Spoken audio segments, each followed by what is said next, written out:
On Friday, President-elect Donald Trump was officially sentenced in the election interference / hush money case. Judge Juan Merchan has given the incoming president an unconditional discharge for the conviction of falsification of business records charges. That means he will be facing no fine, no probation, no jail time, or really any other form of punishment. Basically, he's walking away scot-free because of the election. He won a popularity contest and gets away with crime. What a great system we have. Awesome. Now, before handing down his sentence, Judge Merchan said this, quote, "The protections afforded the office of the president are not a mitigating factor. They do not reduce the seriousness of the crime or justify its commission in any way. The protections are, however, a legal mandate, which, pursuant to the rule of law, this court must respect and follow. It was the citizenry of this nation that recently decided that once again you should have the benefits of these protections, which include, among other things, the Supremacy Clause and presidential immunity." Well, the presidential immunity thing is from the Supreme Court, but still, they made that decision before the election, and people knew that, and they're like, don't care, we're going to vote for him anyway. Let's vote for the criminal. Ah, yes. It is through that lens and that reality this court must determine a lawful sentence. He continued, "This court has determined that the only lawful sentence that permits entry of judgment of conviction without encroaching on the highest office of the land is unconditional discharge. Therefore, at this time, I impose that sentence to cover all 34 counts."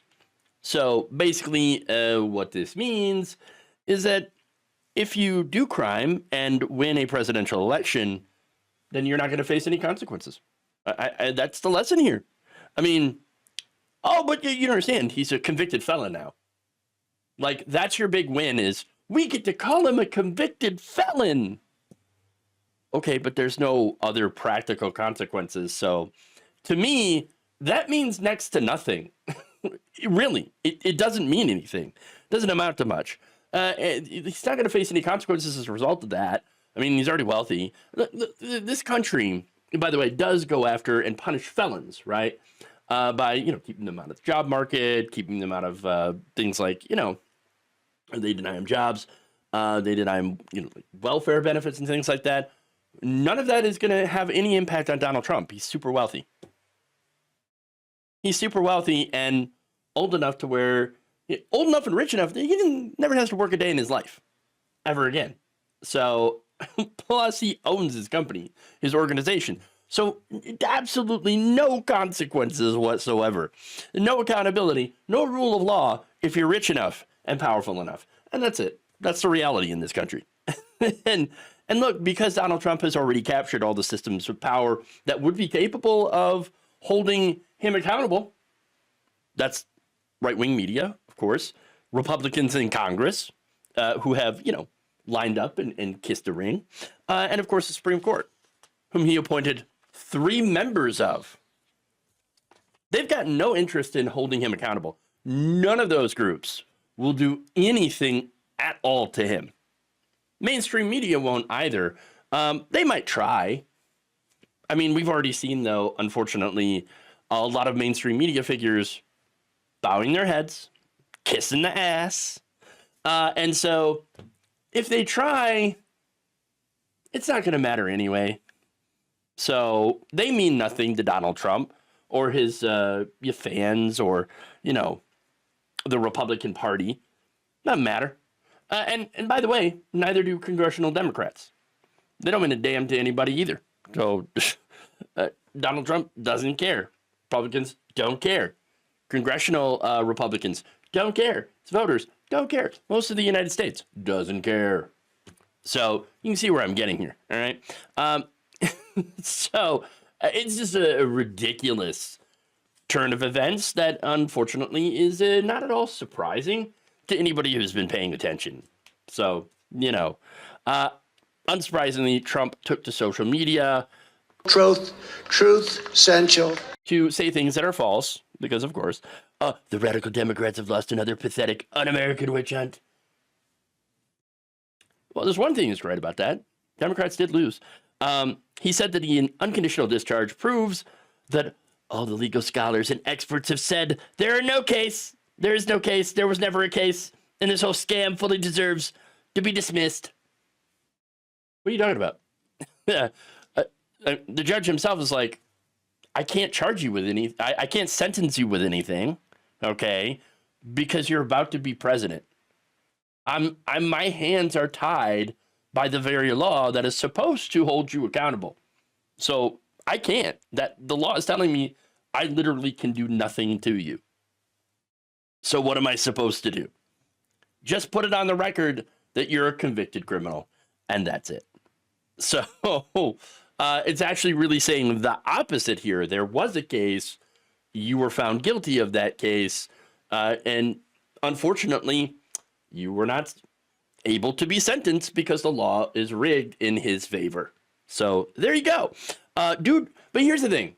Okay, dude got basically, he got off scot-free, all right? And yet, he is still bitching, whining, and complaining about it. Can you believe it? Well, yeah, of course, we can. The fact that he's going to be president means that he is untouchable. That's it. I mean, the evidence, it's right there. It's right there. It's very, very obvious that he is pretty much untouchable. Can't do anything to him now. The law has failed to hold him accountable. And so, even though we know that, he knows that, Republicans obviously know that, he's still going to go and complain about it, which is pure Trump. I mean, you can't get any more Trump than that, all right? He has no idea how lucky he is. He's the luckiest MFer on the planet, all right? That he ran against a weak and feckless Democratic Party. I mean, no one could be more lucky than to run against these people.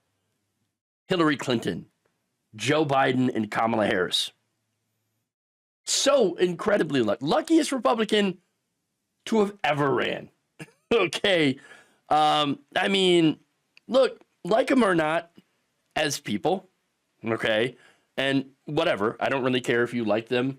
I don't care if you don't like them. I don't care about your personal opinion about politicians and whether whether you want to have a beer with them.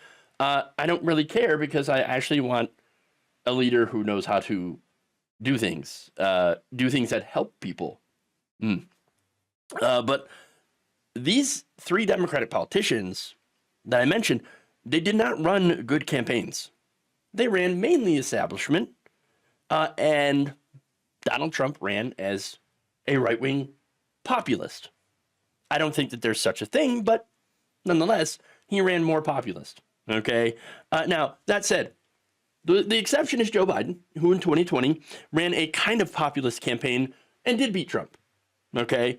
Now, that said, this is right after the Trump administration just completely flubbed COVID, right? And so economic disaster, health disaster, just disasters of all type. How quickly people forget, right? Yet, here we go, 4 years of Biden later, okay, voters decided, hey, you know that guy that messed up really, really bad from 2016 to 2020? Let's give him another shot. Let's give him a chance. And this is after January 6th, 2 impeachments, and all the other scandals that most people have probably forgot about because, let's be honest, there's just been a fire hose of nonstop disaster. Okay, once again, luckiest motherfucker on the planet, and yet, still finds a way to bitch about it, to bitch and complain. I don't know how. This guy, if I were him, I'd be, thank my lucky freaking stars. I have just, wow, I'm the luckiest man on the planet. Look, I can do all this stuff, get away with all of this crap, and still become the most powerful person on the planet, make tons of money, millions and millions of dollars. I'm going to rob the treasury. I'm going to do all this stuff. Why is he not doing that? No idea. Maybe just his brand at this point relies on him being constantly in a state of victimhood. I don't know. But they do find a way to bitch about it. And so do his fans, which is funny. Like, guys, calm down. Like, y'all have won. Congratulations. Good job. Great. You beat Kamala Harris. Wow, what an accomplishment. She couldn't even win her own state. But still, you beat her. And you've got full control of Congress and the courts. So, hey, you know what? What happens now, from now on, after January 20th, it's on you guys. So, just sit back, with the popcorn and watch you guys see how y'all govern. It seems that we may get a look at Special Counsel Jack Smith's January 6th report after all. Well, I thought that this whole thing was kind of up in the air, and then it wasn't, and then, Judge Cannon was blocking it, the release. But now we get the 11th Circuit Court of Appeals that has allowed the release of the DOJ report written by Smith. So, Merrick Garland, you can release the report, but wait, hold on, there are conditions. Terms and conditions apply, because of course. Now, this report, of course, lays out Trump's alleged attempts to overturn the results of the 2020 presidential election. So now I can only say alleged because this never did get to court.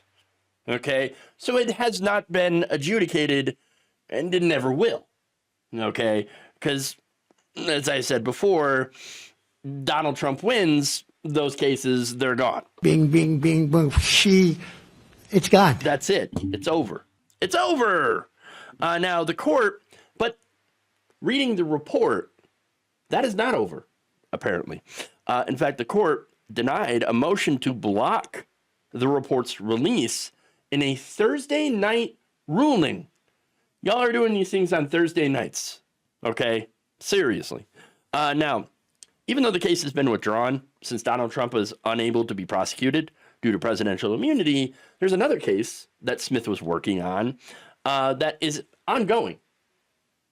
Trump, while he is no longer able to be charged in one of those cases, the Mar-a-Lago documents case, his two co-defendants are not so lucky. You've got Walt Nauta and Carlos de Oliveira. They are still facing charges. And they did not want the reports that Smith was mandated to write up getting out. Because again, look, Smith winded down the case against Donald Trump in both of those cases, right? So he's got to write reports on it, on what he found, what his evidence is, things like that. Because he's not able to take them to court. But in this case, I'm saying case a lot, and I'm sorry. But he's going to, they're still going to take Nauta and de Oliveira to court. Because they still did crime. That is unless, on January 20th, when Trump takes power, he pardons them, which is very, very possible. Okay. That said, the report really is the most important thing that I'm focused on. And so they had asked Monday that Judge Eileen Cannon toss that report and attached a letter from Trump's attorneys arguing that releasing those reports unlawfully encroaches on the executive authority of the incoming administration of President Trump to resolve the issues surrounding Smith's office, which of course he wants to fire Smith. Smith is already resigning. So that's it. He's basically, you can't fire me. I quit before Trump takes power, which I think is the only appropriate response at this point. Don't give him the satisfaction. But here's the thing, right? Making that argument is, if you release this report, it's gonna encroach on the executive authority. How? We already know that you're a criminal. I mean, what else? Convicted criminal.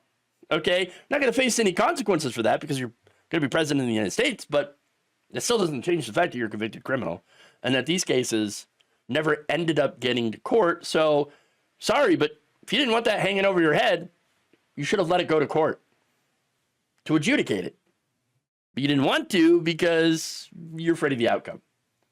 So, that said, they ran to Judge Cannon, who granted an injunction because she is just a good little foot soldier for Donald Trump. So, I mean, he did put her in that position in the first place. And so, misconduct after misconduct, right? Now, that said, Nauta and De Oliveira had also asked the 11th Circuit Court on Tuesday to stop the report's release. In the brief ruling, the court declined to do so. Now, the Department of Justice had already agreed to release that report, but just the January 6th report, not the one about the, that De Oliveira and Nauta are involved in, okay? So, yeah, you've got the January 6th report, and they said, look, we're going to avoid prejudicing a jury in any future classified documents case against the Trump employees. We can't go after Trump, but we can still pursue this case against the employees. So, yeah, we'll do the January 6th report. Okay, so there's one of them.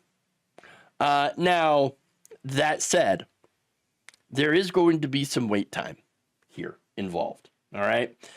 For one, Cannon had ruled that her block on the release will not end until 3 days after the 11th Circuit's response. So I don't know if those, the weekends count or if it's business days only. I would assume business days. So sometime next week, all right, that 3 days would be over with. That said, the Thursday ruling leaves that portion of her order in place, and further appeals will likely attempt to block the report in that time. Now, the ruling also left the DOJ the option to separately appeal Cannon's 3-day delay rather than wait it out. But so we don't know what's going to happen. You've got appeal after appeal after appeal to work through. That said, guys, there's only 10 days left until Donald Trump takes office, as of right now. And he's very vocal about his desire to completely bury these reports. Make them so that they never see the light of day. Yeah, I don't think you do that if you're innocent. That's just my personal opinion. And you can disagree with me on that, but wants to bury him.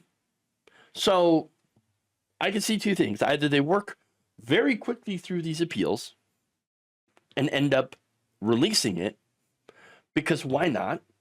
I mean, there's no case anymore for the January 6th stuff. Okay, that case is over. Presidential immunity. Why not release the report? You're not going to prejudice anything.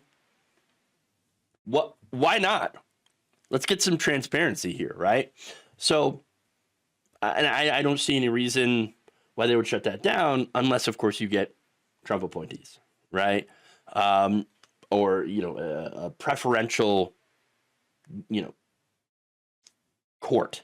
All right. So yeah, but again, all that takes time. You got 10 days to work through that, and maybe that will happen. Maybe if they work real hard, real fast. Or the other thing that I can see is somebody leaks it while they still have the chance. Now, that's a risky proposition. I give you that, because you know that Trump is going to go ballistic and launch a war against all the leakers, right?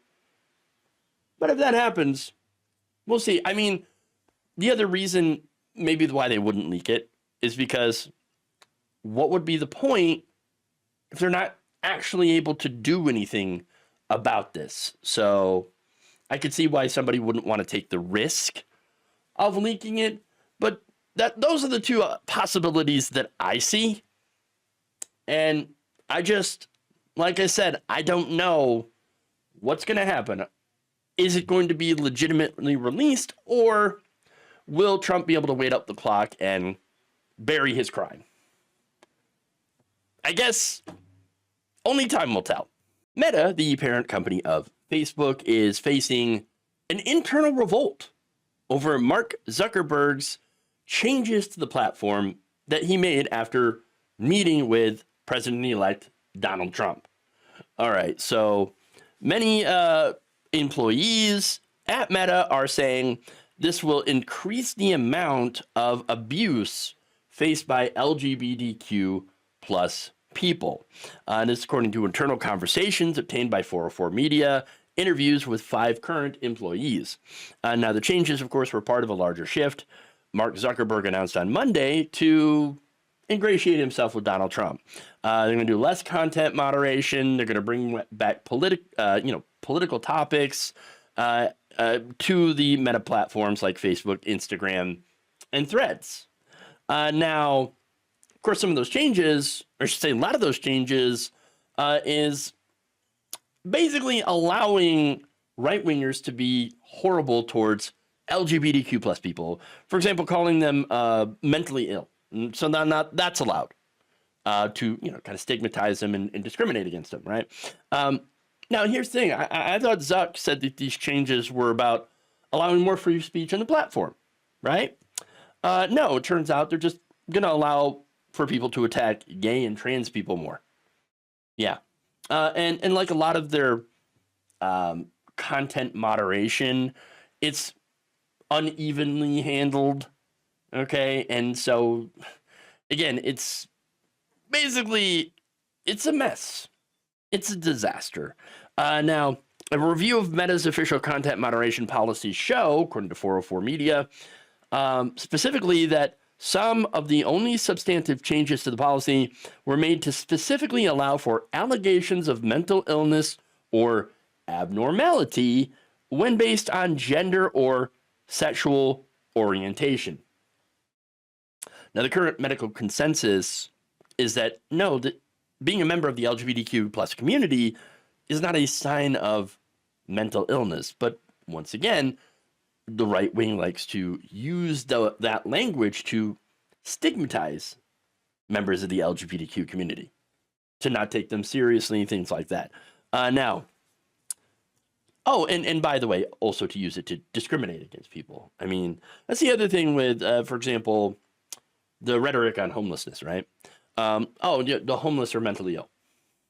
Well, that's a way to stigmatize them and discriminate against them, and not actually address like the big problem with homelessness is the fact that people cannot afford homes, can't afford to live anywhere anymore. Rents that go up. In fact, you've had about 6 companies that hold millions of rental units across the country being sued by the DOJ for colluding to raise rents. So, I mean, you've got that. That's part of our homelessness crisis. But once again, you talk to a lot of people and they're like, oh, the homeless people are just mentally ill.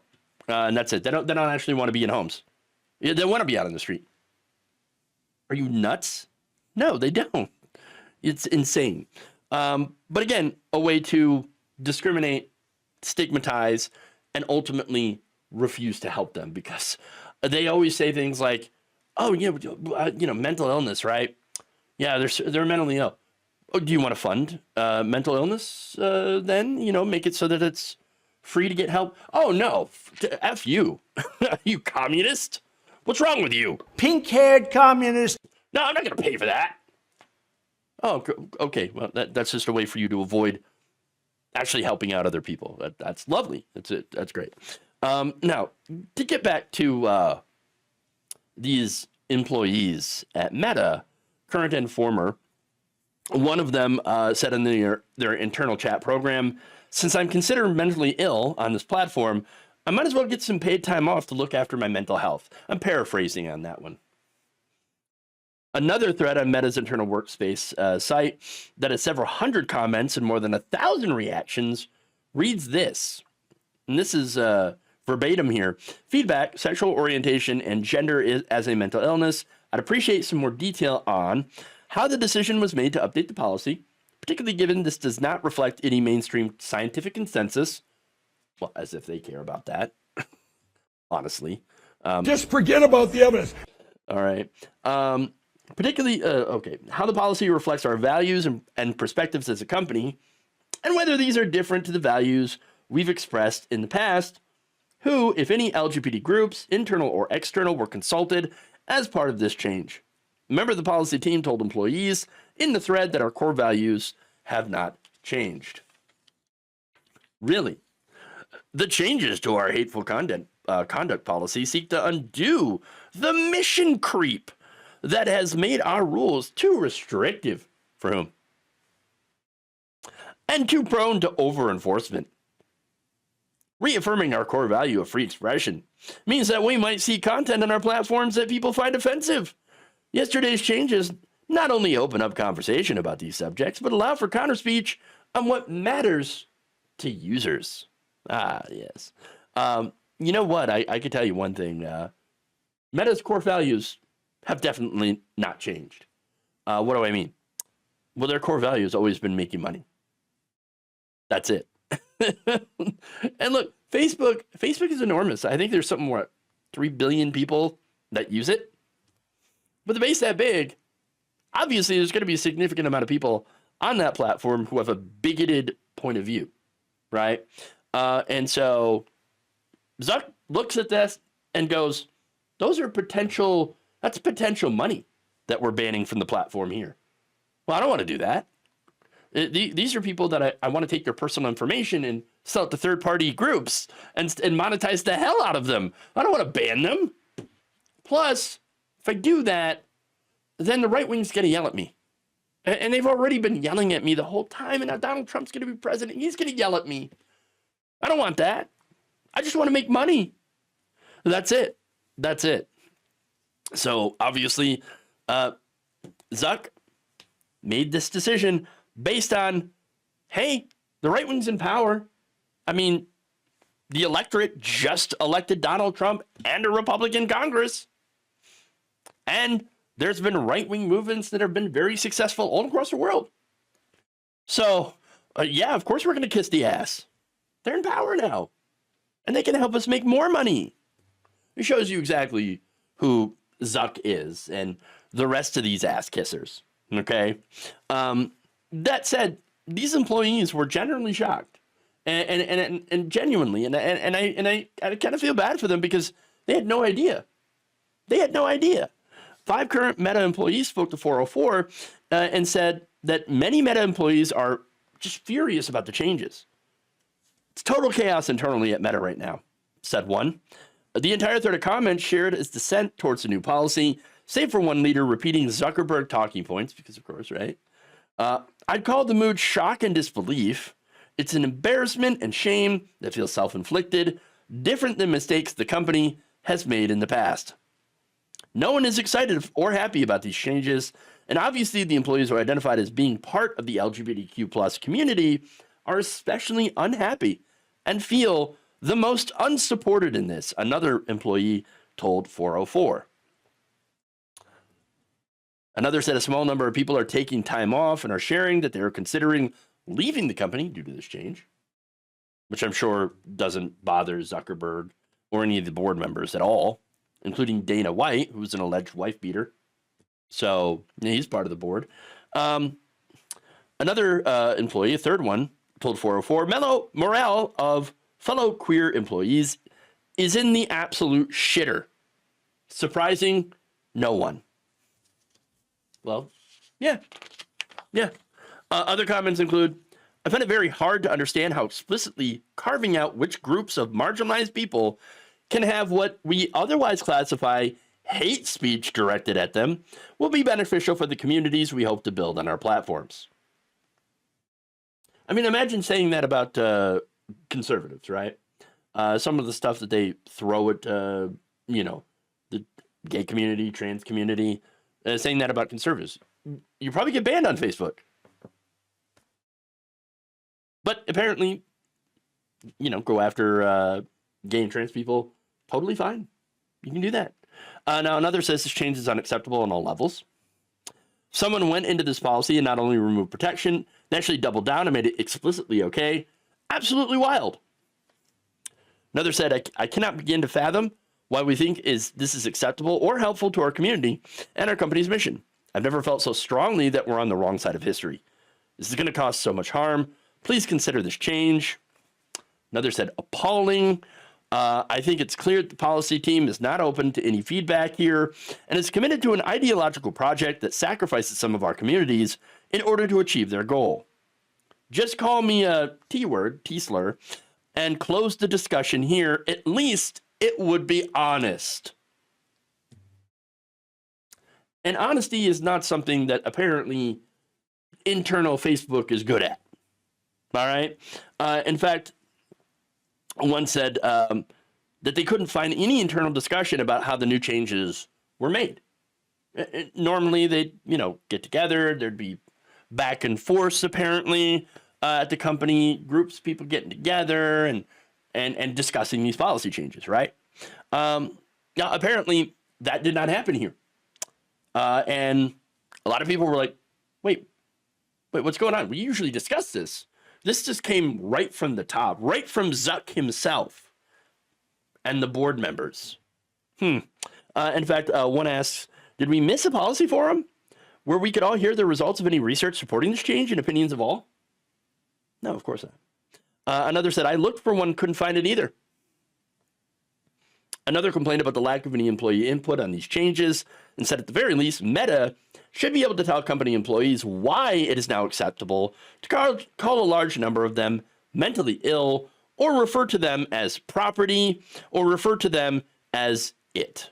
So, yeah, I mean, one specific example is, well, trans people are not men or women. They're just its. Total dehumanizing language, right? That is now completely acceptable on the platform. And another is calling women property. You just refer to a woman as your property now. And Facebook's like, A-okay. Congratulations. That's great. But once again, what do you expect when you have a Trump ally, a member of the board of directors? Okay? That's your answer. Tells you everything you need to know. Meeting at Mar-a-Lago with Trump. I mean, come on. They do not care. To them, to the board, to the shareholders, to Zuck himself, it's all about monies. It's the monies. Doesn't matter if they abandon their LGBTQ employees. They can just get others. Who cares? Never cared about them anyway. That's what I'm seeing here. That's the overall view. Look, everybody knows this is going to 100% increase hateful speech and dehumanizing language. It's already started. Everybody knows it. Everybody knows it, and that's why the right wing is super happy about it. Apparently. I mean, I don't know. I can't really tell the difference between a right-winger that is super happy and a right-winger that is super angry because they all act the same. They're still just throwing out random insults. Okay. All right. Well, there you go. I mean, they should be happy because they got everything they want.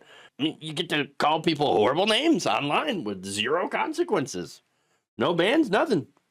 And hey, if those people that you're harassing end up harming themselves as a result, that's okay. You're going to feel good about it because that's who you are.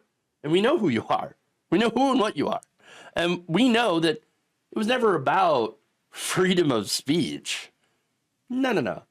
But we know that the entire time it was always about spreading hate. A Florida sheriff has resigned from his job after crashing into a civilian's vehicle. That's interesting.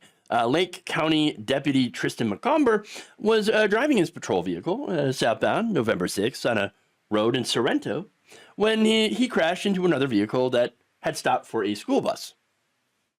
And you think, how does that happen? I mean, they're stopped for a school bus. You should have seen the school bus, much less the stopped car. What happened? How did this happen? Now McComber's like, whoa, guys, my brakes locked up.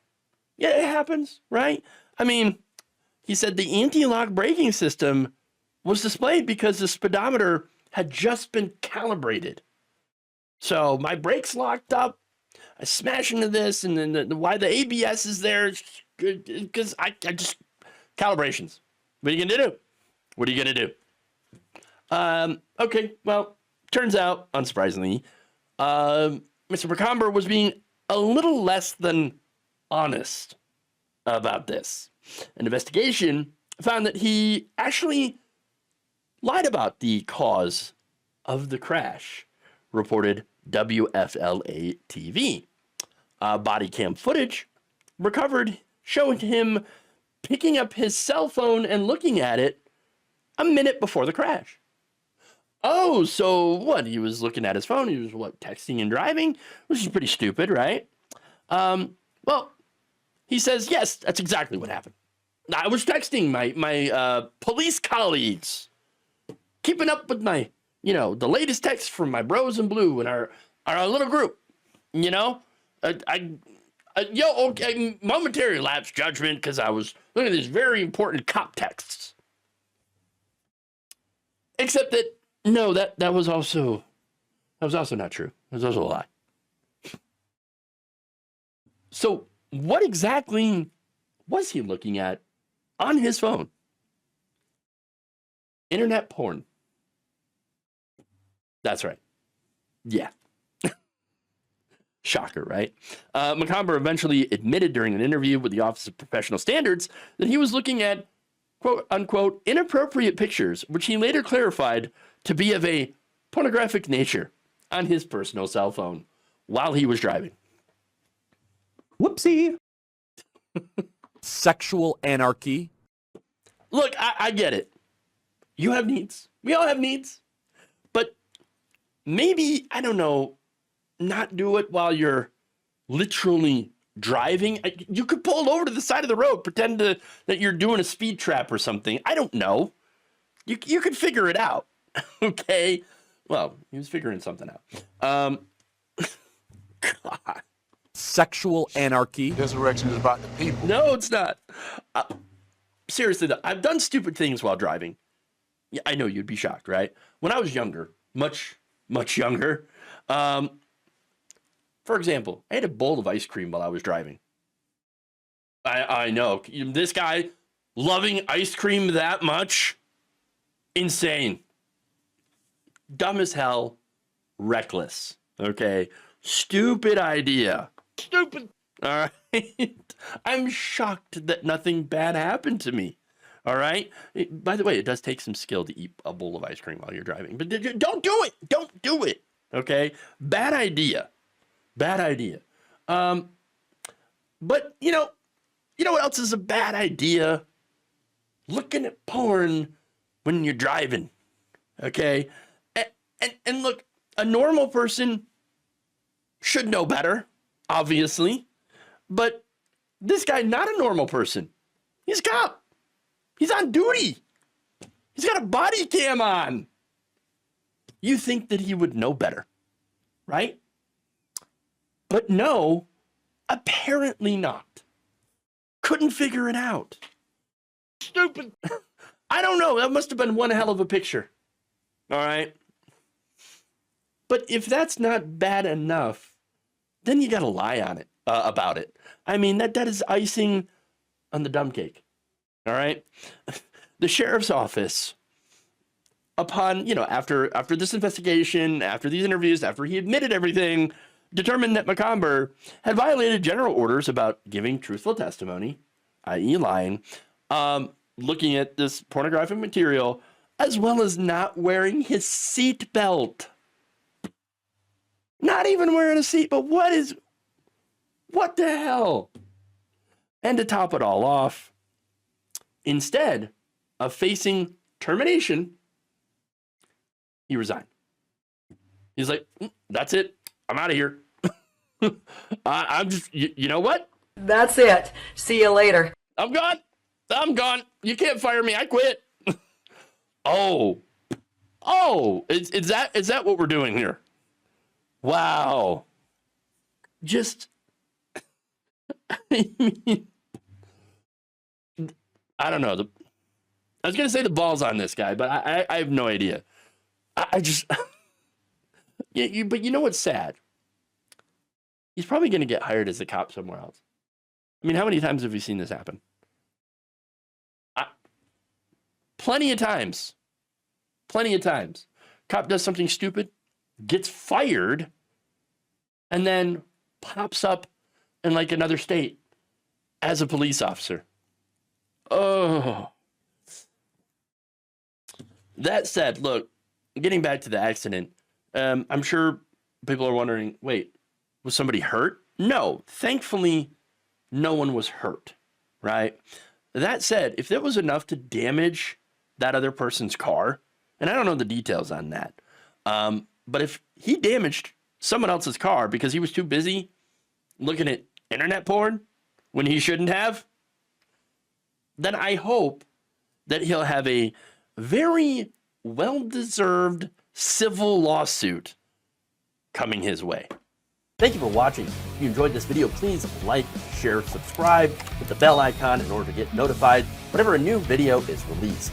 And if you want to support independent, progressive media through this difficult time where it seems like everybody is shutting down, you can become a member on our YouTube page, you can become a subscriber on Facebook, or you can go to my Patreon.